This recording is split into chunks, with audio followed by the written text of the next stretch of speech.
ಹೇಳ್ತಾ ಇದ್ರಿ ಡೈರೆಕ್ಟರ್ ಲೋಹಿತ್ ಅವರು ಟೆಕ್ನಿಕಲಿ ತುಂಬ ಸ್ಟ್ರಾಂಗ್ ಅಂತ. ಅಫ್ಕೋರ್ಸ್ ಅವರ ಈ ಪ್ರೀವಿಯಸ್ ಸಿನಿಮಾಗಳಲ್ಲಿ ಅದನ್ನು ಪ್ರೂವ್ ಮಾಡಿದ್ದಾರೆ ಅವರು. ನಾವು ಹೈದ್ರಾಬಾದ್ ಸೀಕ್ವೆನ್ಸ್ಗಳ ಬಗ್ಗೆ ಎಲ್ಲ ಮಾತಾಡ್ತಾ ಇದ್ವಿ. ಸಾಮಾನ್ಯವಾಗಿ ಪ್ರಜ್ವಲ್ ದೇವರಾಜ್ ಅವರು ಗೋವಾಗೆ ಏನಕ್ಕೆ ಹೋಗ್ತಾರಪ್ಪ ಅಂತಂದಾಗ ಸಿನಿಮಾಗಳಲ್ಲಿ ಒಂದು ಯಾವುದೋ ಒಂದು ಬ್ಯೂಟಿಫುಲ್ ಲವ್ ಡ್ಯೂಯಟ್ ಸಾಂಗು ಏನಕ್ಕಾದರೂ ಹೋಗ್ತಾರೆ. ಆದರೆ ಇಲ್ಲಿ ಬೇರೆ ಏನಕ್ಕೂ ಹೋಗಿದ್ರಿ ಅಂತ ಕೇಳ್ಪಟ್ವಿ. ಎರಡು ವಿಷಯಗಳಿದೆ. ಒಂದು ಶೂಟಿಂಗ್ಗೆ, ಇನ್ನೊಂದು ವಿಷಯ ನಿಮಗೆ ಹೇಳ್ತೀನಿ. ಓಕೆ. ನಮ್ಮ ಡೈರೆಕ್ಟ್ರಿಗೆ ಏನೋ ಗೋವಾ ತುಂಬ ಇಷ್ಟ ಅನಿಸುತ್ತೆ. ಅವರು ನಿರ್ಮಾಣ ಮಾಡೋ ಸಿನಿಮಾಗಳಾಗಿರ್ಬೋದು, ಡೈರೆಕ್ಷನ್ ಮಾಡೋ ಸಿನಿಮಾಗಳಾಗಿರ್ಬೋದು, ಅಟ್ಲೀಸ್ಟ್ ಒಂದು ದಿವಸ ಆದರೂ ಗೋವಲ್ಲಿ ಶೂಟಿಂಗ್ ಮಾಡೇ ಮಾಡ್ತಾರೆ. ಅದೇ ರೀತಿ ನಾವು ಹೋಗಿ ಒಂದು ದಿವಸ ಶೂಟಿಂಗ್ ಮಾಡ್ಕೊಂಬಂದ್ವಿ ಅಷ್ಟೇ. ಬಟ್ ಆ ಒಂದು ದಿವಸ ವಾಸ್ ಅ 3.5 minute ಸೀಕ್ವೆನ್ಸ್. ಒಂದು ಸಿಂಗಲ್ ಶಾಟ್ ಫೈಟ್ ಪ್ಲಾನ್ ಮಾಡಿದ್ರು. 3.5 ನಿಮಿಷ ಕಟ್ಟಿಲ್ಲದೆ ಒಂದೇ ಶಾಟ್, ಕಟ್ಟಿಲ್ಲದೆ ಸಿಂಗಲ್ ಶಾಟ್ ಒಂದು ಫೈಟು ಒಂದು ಶಿಪ್ ಯಾರ್ಡಲ್ಲಿ ಮಾಡಿದ್ವಿ. ಕಾನ್ಸೆಪ್ಟ್ ಚೆನ್ನಾಗಿತ್ತು, ಬಟ್ ನನಗೆ ಬೆಂಡು. ಹೋಗಿದ್ದ ಬೆಳಗ್ಗೆ ರಿಹರ್ಸಲ್ ಸ್ಟಾರ್ಟ್ ಮಾಡಿದ್ವಿ. ಪ್ರಾಬ್ಲಿ ಒಂದು 12 ಗಂಟೆ 1 ಗಂಟೆ ತನಕ ರಿಹರ್ಸಲ್ ಆಯಿತು. 10 ಗಂಟೆಯಿಂದ ಒಂದು 2-3 hours ರಿಹರ್ಸಲ್ ಮಾಡಿದ್ವಿ. Then cut to we are shooting. But ಅದೇ ಒಂದು 3-4 ಟೇಕ್ ಆಯಿತು. 3-4 ಟೇಕು 3.5 ನಿಮಿಷ ಇಲ್ಲಿಂದ ಹೊಡೆದು ಆಲ್ಮೋಸ್ಟ್ ಒಂದು ನನ್ನ ಪ್ರಕಾರ 30-40 ಫೈಟರ್ಸ್ ಅನಿಸುತ್ತೆ ಇನ್ ಒನ್ ಶಾಟ್. ಅದನ್ನು ನಾವು ಕರೆಕ್ಟಾಗಿ ಯಾರ್ಡಿಗೆ ಬಂದು ಯಾರ್ಡಿಂದ ಕಂಟಿನ್ಯೂ ಆಗುತ್ತೆ, ಯಾರ್ಡಿಂದ ಶಿಪ್ಪನ್ನ ಹತ್ತಬೇಕು, ಶಿಪ್ ಮೇಲೆ ಹೋಗಿ ಶಿಪ್ ಮೇಲೆ ಫೈಟ್ ಮಾಡಿಕೊಂಡು ಮತ್ತೆ ಮೇಲೆ ಕ್ಯಾಪ್ಟನ್ ರೂಮ್ಗೆ ಹೋಗಿ ಅಲ್ಲಿ ಫೈಟ್ ಮಾಡಿ. So it was very tricky. But ಲಕ್ಕಿಲಿ ಒಂದು ದಿವಸದಲ್ಲಿ ಮುಗಿಸ್ಬಿಟ್ವಿ. ಬಟ್ ಅದನ್ನು ಇವಾಗ ಸಿನಿಮಾಲಿ ನೋಡಿದಾಗ ನನಗೆ ಹೆಂಗೂ ಮಾಡಿದೆ ನಾನು ಅಂತ ನನಗೆ ಅನಿಸುತ್ತೆ. 3.5 ನಿಮಿಷ ಒಂದೇ ಶಾರ್ಟಲ್ಲಿ ಬರ್ಬೇಕಂದಾಗ ಎಲ್ಲೋ 1 ಸೆಕೆಂಡ್ ಎಡವಟ್ಟಾದ್ರೂ ಅಗೇನ್ ರೀಟೇಕ್ ಹೋಗ್ಬೇಕಾಗುತ್ತೆ. ಆಯ್ತು 3-4 ಸಲ ಆಯಿತು, ಬಟ್ ಅಷ್ಟೇ ಸುಸ್ತಾಗ್ತಿರುತ್ತಲ್ಲ. ಅದು ಸೇಮ್ ಎನರ್ಜಿ ಕೊಡಬೇಕು, ಸೇಮ್ ಎನರ್ಜಿ ಕೊಡಬೇಕು. ಆ್ಯಂಡ್ ಟೈಮಿಂಗ್ ಒಬ್ಬರದು ಮಿಸ್ ಆಗಬಾರ್ದು. And not just me, fighters ಅಷ್ಟೇ ಪರ್ಫೆಕ್ಟಾಗಿ ಆ ಟೈಮಿಂಗಲ್ಲಿ ಮಾಡಿದ್ರು. ಆ್ಯಂಡ್ ಅದು ವಿನೋದ್ ಮಾಸ್ಟರೇ ಮಾಡಿದ್ದು. ಸೊ ಸ್ಟಾರ್ಟಿಂಗಲ್ಲಿ ಕೇಳಿದಾಗ ನನಗೆ ಹೋಯ್ತು, ಏನು ರೀ ನನಗೆ ಬರೀ ಈ ಥರ ಟಾರ್ಚರ್ ಕೊಡ್ತೀರ, ಎಲ್ಲೋ 8 ದಿವಸ ನೀರಲ್ಲಿ ಮುಳುಗಿಸ್ತೀರಾ, ಇಲ್ಲಿ ಬಂದು ಸಿಂಗಲ್ ಶಾಟ್ ಮಾಡಿಸ್ತೀರಾ, ಬರೀ ನನ್ನ ಕೈಯಲ್ಲಿ ಜಾಸ್ತಿ ಕೆಲಸ ಮಾಡಿಸ್ತೀರಾ ಅಂತ ಅವ್ರನ್ನ ರೇಗಿಸ್ತಾ ಇದ್ದೆ. ಬಟ್ ಇವತ್ತು ನೋಡಿದಾಗ it seems very different. Of course ಜನ ಕೂಡ ಅದನ್ನೇ ಅಲ್ವಾ ಎಕ್ಸ್ಪೆಕ್ಟ್ ಮಾಡೋದು, ರುಟೀನ್ ಬಿಟ್ಟು ಮೊನೋಟನಸ್ಸು ಏನು ಡಿಫ್ರೆಂಟಾಗಿ ಟ್ರೈ ಮಾಡಿದ್ದಾರೆ ಅಂತ. ಆ ನಿಟ್ಟಿನಲ್ಲಿ this will be the best shot, best scene ಅಂತ ಅನಿಸುತ್ತೆ ಹೋಪ್ಫುಲಿ. ಆ್ಯಂಡ್ ಇತ್ತೀಚೆಗೆ we are competing with the whole world.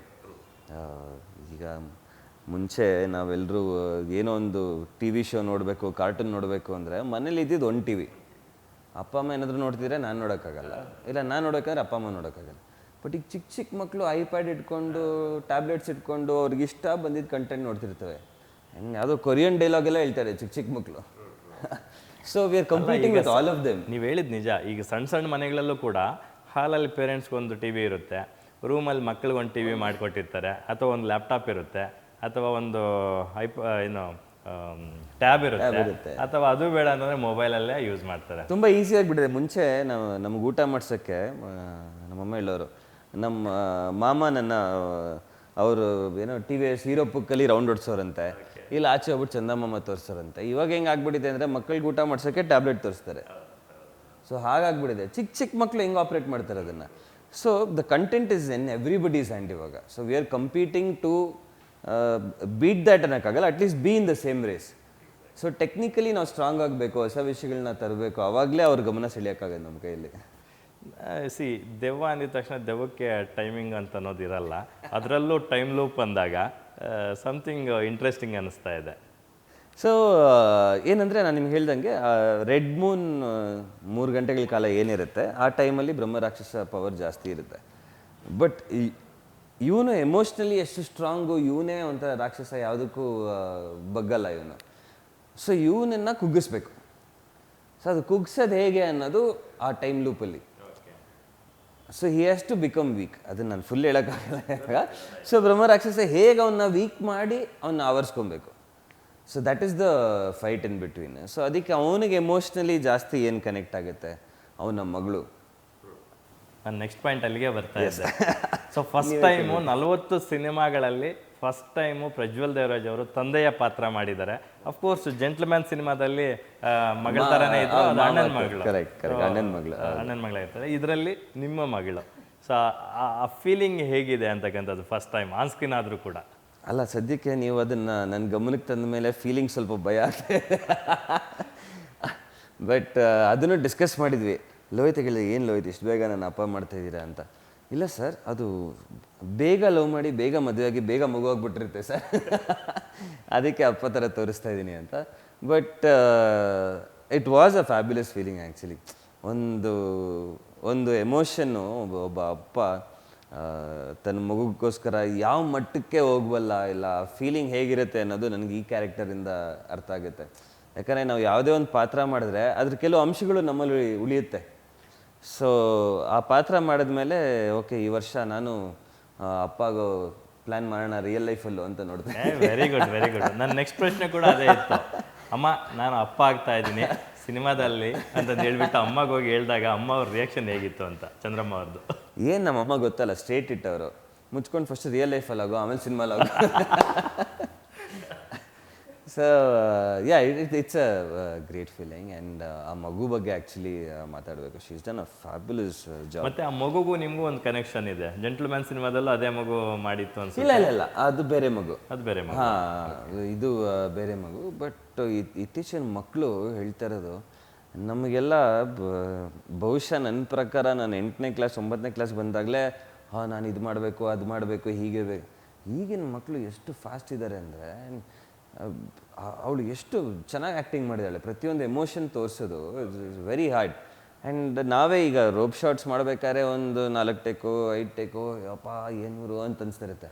ಆ ಮಗು ಏರಿಯಲ್ ಶಾರ್ಟ್ಸು ಎಲ್ಲ ಎಷ್ಟು ಆರಾಮಾಗಿ ಮಾಡ್ತು ಗೊತ್ತಾ. She is done a great job.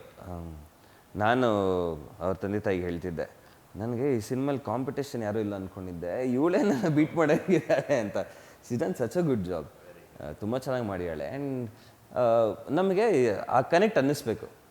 ಈಗ ನೋಡೋ ಜನಕ್ಕೂ ಆ್ಯಕ್ಚುಲಿ ಇದು ಅಪ್ಪ ಮಗಳು ಅಂತ ಅನ್ನಿಸ್ಬೇಕು. ಅದು ವರ್ಕ್ ಆದರೆ ಆಗುತ್ತೆ, ಇಲ್ಲಾಂದರೆ ತುಂಬ ಕಷ್ಟ ಕನ್ವಿನ್ಸ್ ಮಾಡೋದು. ಬಟ್ ಅವಳು ಮಾಡಿರೋ ಪರ್ಫಾರ್ಮೆನ್ಸಿಂದ ಅದು ವರ್ಕ್ ಆಗಿದೆ. ಬಹುಶಃ ಈ ಸಿನಿಮಾದಲ್ಲಿ ನಿಮಗೆ ವಿಸಿಬಲ್ ಕ್ಯಾರೆಕ್ಟರ್ ನಿಮ್ಮ ಜೊತೆ ಜಾಸ್ತಿ ಹೊತ್ತು ಕ್ಯಾರಿ ಆಗೋದಂದ್ರೆ ಮಗಳೊಬ್ಳೆ. ಮಗಳೊಬ್ಳೆ, ಕರೆಕ್ಟ್. ಶೂಟಿಂಗಲ್ಲೂ ಅಷ್ಟೇ ಜಾಸ್ತಿ ಸಮಯ ಕಳೆದಿದ್ದು ನಾವೇನೆ. ಬೇರೆ ಪಾತ್ರೆಗಳ ಒಂದಷ್ಟು ಬರ್ತಿರುತ್ತೆ. ನಾನು ನಿಮ್ಗೆ ಹೇಳ್ದಂಗೆ ಪ್ರಿಮೈಸ್ ಚೇಂಜ್ ಆಗ್ತಾ ಇರುತ್ತೆ. ಎಲ್ಲೋ ಒಂದು ಫ್ಲ್ಯಾಶ್ ಬ್ಯಾಕ್ ಹೋಗ್ತೀವಿ, ಇಲ್ಲ ಇನ್ನೊಂದು ಕತೆಗೆ ಹೋಗ್ತೀವಿ, ಫ್ಯಾಮಿಲಿ ಕತೆಗೆ ಹೋಗ್ತೀವಿ. ಸೊ ಬೇರೆ ಬೇರೆ ಬೇರೆ ಚೇಂಜಸ್ ಆಗ್ತಿರುತ್ತೆ. ಬಟ್ ಜಾಸ್ತಿ ನಾನು ಆ್ಯಕ್ಚುಲಿ ಸಮಯ ಕಳೆದಿದ್ದು ಶೂಟಿಂಗ್ ಮಾಡಿದ್ದು ಅಂದರೆ ಮಗಳ ಜೊತೆನೆ. ಸೂಪರ್. ಅಂದರೆ ಈ ಪ್ರಜ್ವಲ್ ದೇವರಾಜ್ ಅವರು ಮದುವೆ ಆದಾಗಲೇ ಒಂದಷ್ಟು ಜನಕ್ಕೆ ಅಯ್ಯೋ ನಮ್ಮ ಹೀರೋ ಮದುವೆ ಆಗಿಬಿಟ್ರಾ ಅಂತ ಒಂದಷ್ಟು ಜನಕ್ಕೆ ಹಾರ್ಟಿಗೆ ಬಾಣ ಬಿಟ್ಟಂಗೆ ಆಗಿತ್ತು ಹುಡುಗಿರಿಗೆ. ಈಗ ಈ ಸಿನಿಮಾದಲ್ಲಿ ತಂದೆ ಆಗ್ತಾ ಇದ್ದೀರಾ. ಸೊ ನಿಮಗೆ ತಂದೆ ಆಗ್ತಕ್ಕಂಥದ್ದು ಒಂದು ಎಮೋಷ್ನಲ್ ಬಾಂಡಿಂಗ್ ಇದೆಯಲ್ಲ, ಪರ್ಸ್ನಲಿ ಎಷ್ಟು ಕನೆಕ್ಟ್ ಆಗ್ತಾ ಇದೆ ಅಂತಕ್ಕಂಥದ್ದು ಈ ಸಂದರ್ಭಕ್ಕೆ? It's great. ನನಗೆ ಮಕ್ಕಳಂದರೆ ತುಂಬ ಇಷ್ಟ. ನನಗೆ ಈಗ ನಮ್ಮ ಗ್ರೂಪಲ್ಲೇ ಎಲ್ಲರೂ ನನಗಿಂತ ಸೀನಿಯರ್ಸ್, ಎಲ್ಲ 1-2-3 ಇಯರ್ಸ್ ಸೀನಿಯರ್ಸ್ ನನಗೆ.